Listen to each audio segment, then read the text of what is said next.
So Poulomi works on human-based models with stem cell-derived microglia, and she's from the University of Edinburgh, from the lab of Siddharthan Chandran. From the UK Dementia Research Institute. So really exciting, and a lot of a neuronal session today. So go ahead, Poulomi. Thank you. Yeah, that's what I was about to say, that quick change of gear from neurons to glia, and perhaps an evolutionary leap from zebrafish to all human cellular model. So thank you so much, InSDB, for giving me an opportunity to share my research work. So I am Poulomi. I'm a postdoctoral fellow in the University of Edinburgh for more than 7 years now. So primarily my postdoctoral research is focused on understanding the cellular and molecular basis of neuroinflammation in the context of a neurodegenerative disease such as dementia, motor neuron disease. However, today in this setting, I'm going to share some data from my pet project, which is where I looked into the role of inflammation in the context of neurodevelopmental disorder, such as autism. So let's start off with something super basic, the cells of the brain. So if you want to broadly classify cells of brain, there are these neurons and there are these glia. Now, microglia, astrocytes, oligodendrocytes are different subtypes of glia. Given that I am interested in neuroinflammation, I study these microglial cells, which are the immune cells of the brain. They are brain-resident macrophages. However, they are very unique when it comes to other population of myeloid-specific cells, myeloid lineage-specific cells, rather, when it comes to their origin.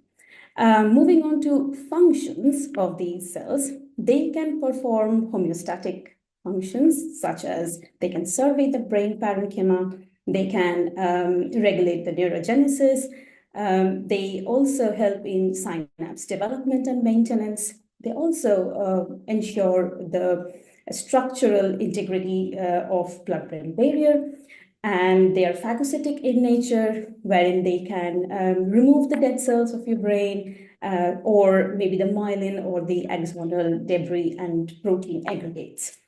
But given that another function is immune surveillance, given that they are immune cells of the brain, they can identify pathogens or any infection and can secrete soluble factors like chemokines and cytokines. Now, over the past 20 years, with the new technologies such as single-cell sequencing and spatial transcriptomics, roles of these cells, the microglial cells, they are highlighted in the context of diseases. For example, JIVA studies in neurodegenerative conditions have highlighted the fact that the disease-causing risk genes are either exclusively expressed in microglia or highly expressed in microglia, suggesting they could contribute to disease pathology. In terms of neurodevelopmental diseases, longitudinal imaging like PET scanning shows that there is evidence of microglial activation in people with autism, for example, you can see here. Now, against this backdrop, we had 3 questions. Why diseased microglial cells, say in autism, are pro-inflammatory in nature? Do these pro-inflammatory microglia really contribute to disease pathology? That was our second question. And third, if we dampen the immune state of the diseased microglia, will they reverse at least some aspect of disease pathology? Now, to address these questions, we wanted to create an in vitro human cellular model. And we had few criteria in mind what we want on these models.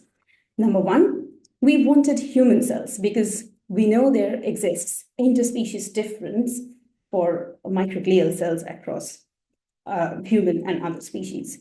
We wanted our in vitro system to be scalable and tractable so that we could do experiments and cell number is not an issue. And last but not the least, the criteria we had in mind was that these human cells should represent human diseased states. So one of the model that kind of ticks all these criteria will be the patient pluripotent derived microglial cells. All that was fine, but this project started back in 2017 when the major roadblock, what we realized was there was no established method to generate microglia from pluripotent stem cell, and which meant that we had to develop one. So that, and given that differentiation protocol from pluripotent stem cells, they are quite reliant on the developmental milestones. We thought it would be good to look at how human microglia develops. It is quite complicated, but there are two key takeaways. One, microglial cells are mesodermal in nature. And two, the microglial progenitors, they colonize in the brain before neurogenesis, which also means that while the microglial cells mature in the brain, they stay in close proximity with the neural precursor cells. With that as the informational backdrop, we started developing a differentiation method. So what we did, we took the human iPSC cells, as you can see in the pictures here. We treated them with few growth factors to ensure they are mesodermalized. And then we added few factors for 4 weeks, and we developed these myeloid, this very complicated cellular structure in vitro. We developed the myeloid factories, which can produce these microglial precursors. And then we seeded these precursors with these two growth factors in presence of neural precursor cell conditioned medium to recapitulate in what happens in vivo. So then we had these microglia-like cells, and they were positive for microglial markers, and they look somewhat like this. They look quite ramified, as we see in the postmortem tissue. Now, to understand whether they're transcriptionally similar to human microglia, we did a bulk RNA sequencing. And as you can see in the PCA plot, when we plotted the human postmortem microglial cells, they clustered quite closely with the stem cell-derived microglia. And we were very happy to see, actually, that these cells, they're quite different from the macrophages, because you remember in the introduction, I told you they are quite unique. They are different from the other myeloid specified cells in the brain. So that was quite reassuring. And then amongst many functional assays that we do in the lab, we did a phagocytosis assay, wherein if you can see the picture, this is a microglial cells, and then we add zymosan bioparticles, and we expect that if these are proper microglial cells, they will internalize these beads, something like this. So you can see the beads are turning green because they are tagged with pH rhodo, which is a dye, and it only fluoresces once it is inside the cell. So with that, we were quite kind of convinced that yes, we can generate microglial cells from the stem cells. And then we wanted to address the question, what do these cells do in autism? So autism is quite diverse. So we modeled autism as we studied Fragile X syndrome, which is one of the commonest known monogenetic cause of autism. Fragile X syndrome is a neurodevelopmental disorder, and it is characterized by developmental delays, speech delays, learning disabilities, several social and behavioral problems, as you see in autism. So in terms of the disorder, it is mainly caused by the CGG repeat expansion in the promoter of FMR1 gene. And in normal people, we see generally 55 repeats, but if you have Fragile X, then these 55 repeats can become more than 200 repeats. And what happens because of this expansion is the promoter becomes methylated and you do not get the Fragile X mental retardation protein.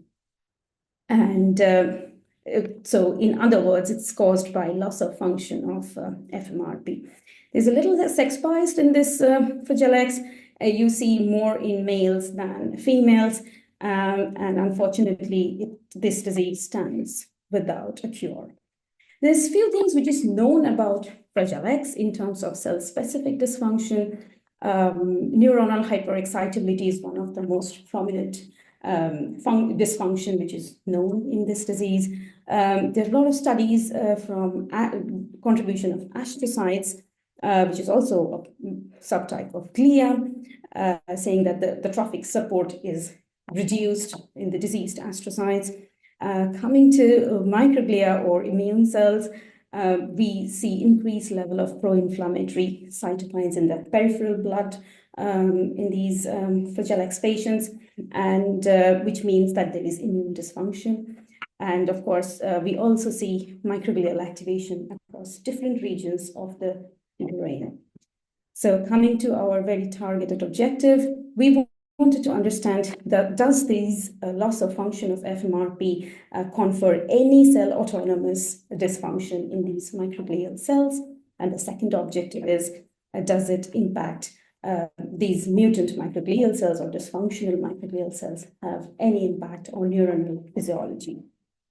So to chase the first part of our objective, we had quite a number of tools to assess the functional consequences. The first one being the patient iPSC-derived microglial cells.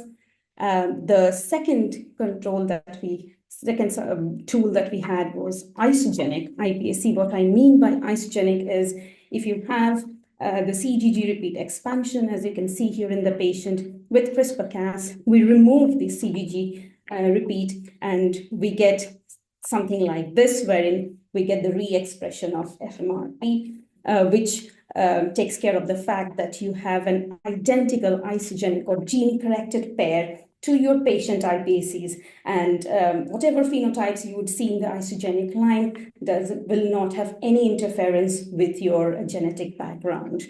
And of course, as a control, we also have a healthy control iPSC line-derived microglial cells.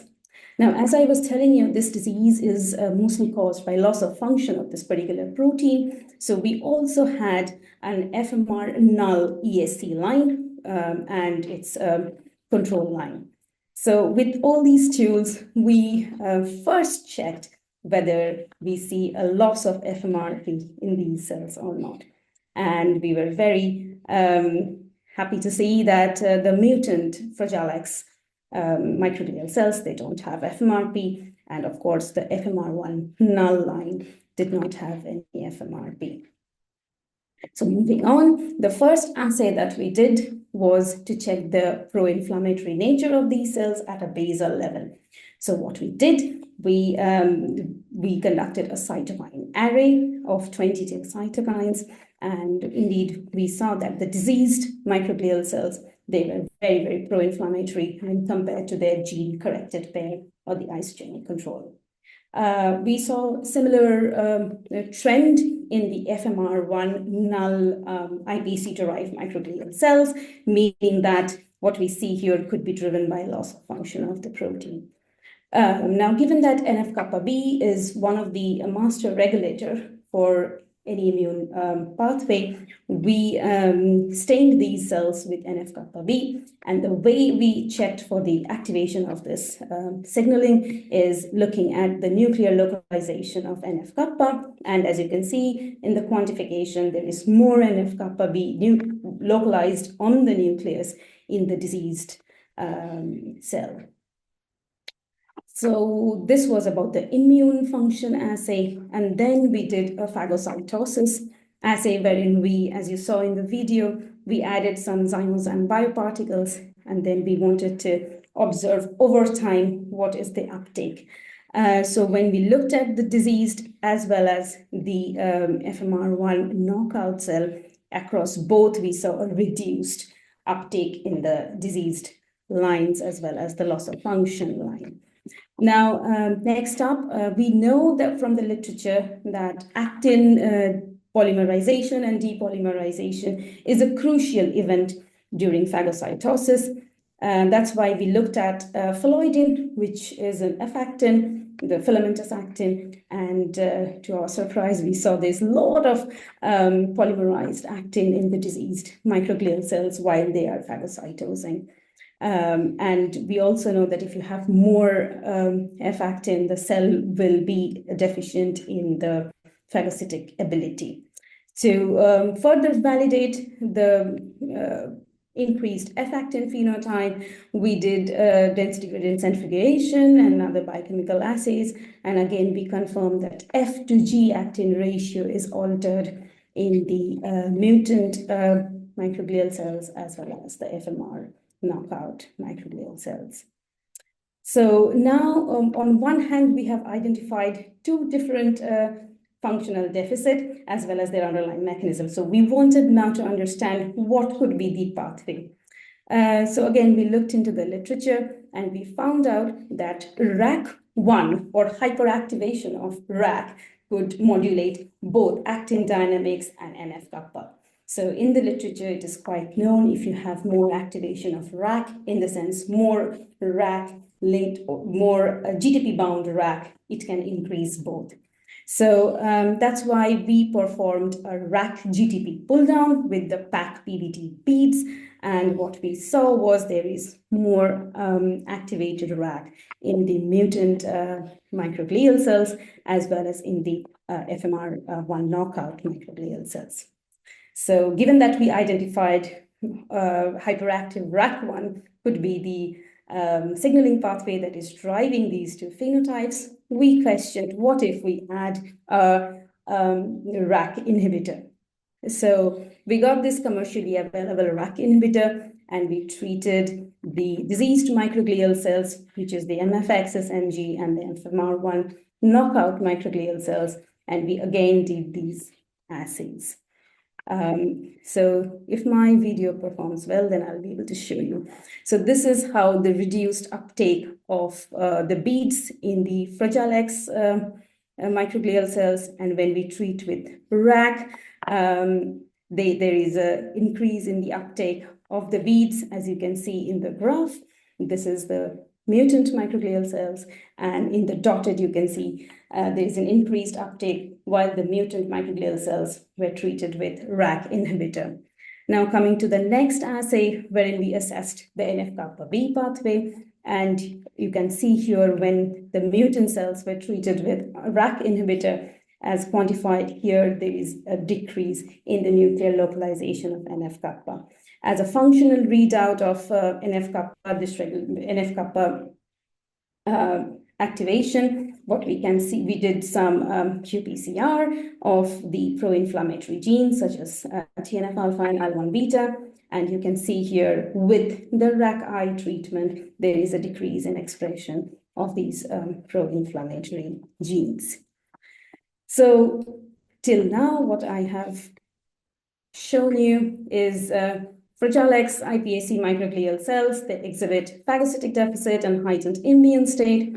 Hyperactive RAC signaling potentially underlies these two deficits. And if we pharmacologically inhibit the hyperactive RAC, it kind of reverses the cell autonomous functional defects in mutant Fragile X microglial cells and FMR1 knockout microglial cells. Now, as I was telling you in the beginning of my talk, that it's fine, they are hyperactivated or they are activated microglial cells, but does it have any impact on the neuronal physiology? And we know in Fragile X that neurons are hyperexcitable. So to change this part of the story, what we did was we add the microglial cell conditioned medium from these four conditions onto the neuron enriched culture. Now, this neuron enriched culture was also iPSC derived, and after 10 days, we did a single cell batch clamp after 10 days. Yeah. And this is how our culture looks like. In terms of cellular composition, across 4 different conditions, we did not see any change. And when we did a single cell patch clamp to measure the spontaneous excitatory postsynaptic currents, we saw they are more frequent, the frequencies quite high in the neuronal cultures treated with the Fragile X microglial conditioned medium. However, that got reversed or at least got really ameliorated when we added the IVAC inhibitor. So it was quite nice to see that we could see some reversal. So this is where we are at with the story. It's kind of a very open-ended project. In terms of future direction, there are a lot of unanswered questions, such as how is it rescuing the neuronal hyperexcitability, or what are the mechanisms that is going on in neurons driven by the microglial cell conditioned media. Then what's the role of microglial cells in regulating additional cellular interactions? Because all we have looked here is the neuron microglia-Postdoc, and we have missed out on astrocytes and oligodendrocytes.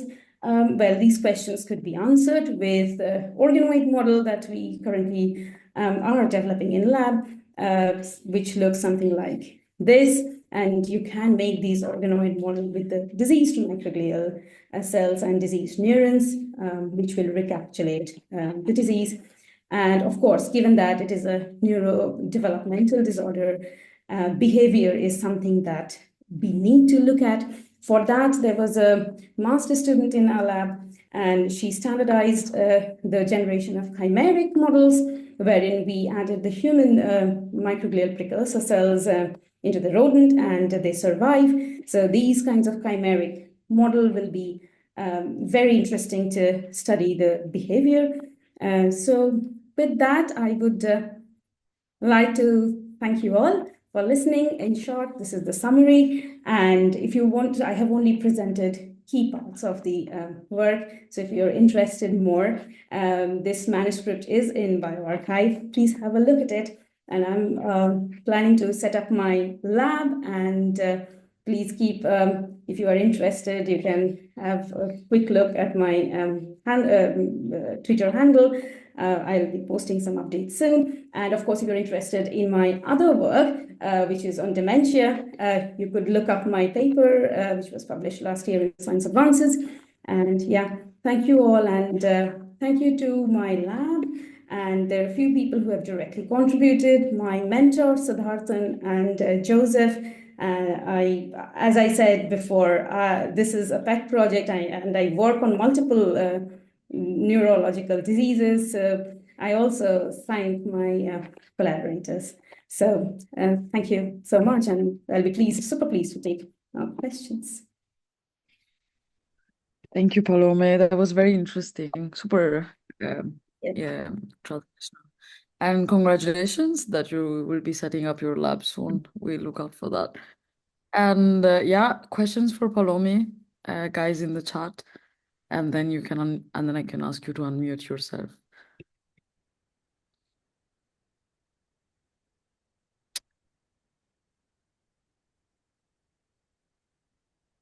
So while we wait for questions, maybe I'll ask one. So I had a question on, like, so there is different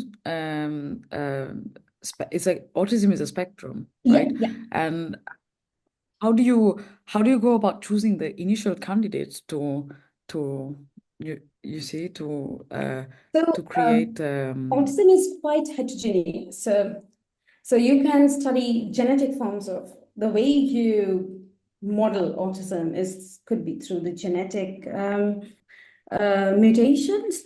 So that's the first step, because sporadic, if you want to look at, you don't know what mutations are there and what you are looking at. It could be, it gets very complicated. So we started with the Fragile X because it's quite established in the field that if you have this mutation, you are going to get autism. So the lines that we get, they are commercially available. You can get it from Cedars-Sinai. So these are from the Caucasian background. And so we know the number of repeats that these lines they have. So we have like 3 different lines to chase this part of the thing, I mean, to chase Fragile but obviously you can have more. So yeah, I mean, these lines, they are kind of commercially available, and the patient, they're already being screened that they have autism, they have these many number of beats. So yeah, guys, go ahead with your. There's quite a few people though. Can I ask And one? of course, go ahead, Joaquin. This is super cool, Poulomi. I have a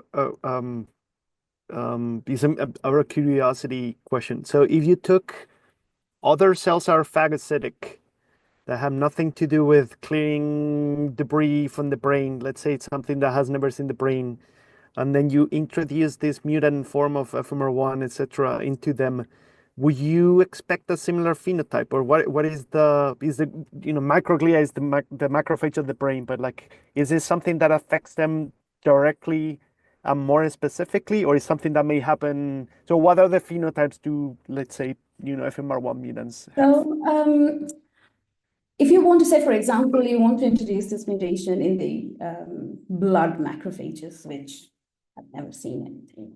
So, so we don't know because we have not really checked the blood macrophage, the phagocytic potential of the blood-derived macrophages. So we don't know, but there are reports from Drosophila hemocytes, which are the myeloid cells. So there is a report that they also manifest phagocytic defect in Drosophila.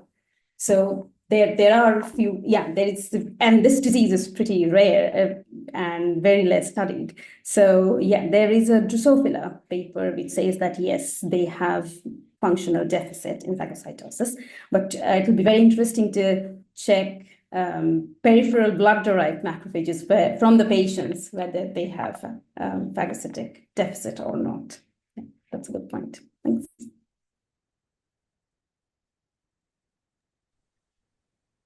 Anyone, any more questions for Poulomi?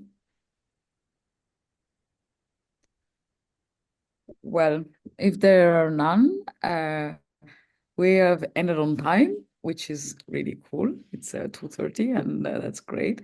And yeah, I would really like to thank both of you. I learned a lot about neurons and translational research and everything. And thank you for participating. And thank you to all the audience for being active. And we look forward to seeing you all in the next episode. So yeah, see you guys. Thank you.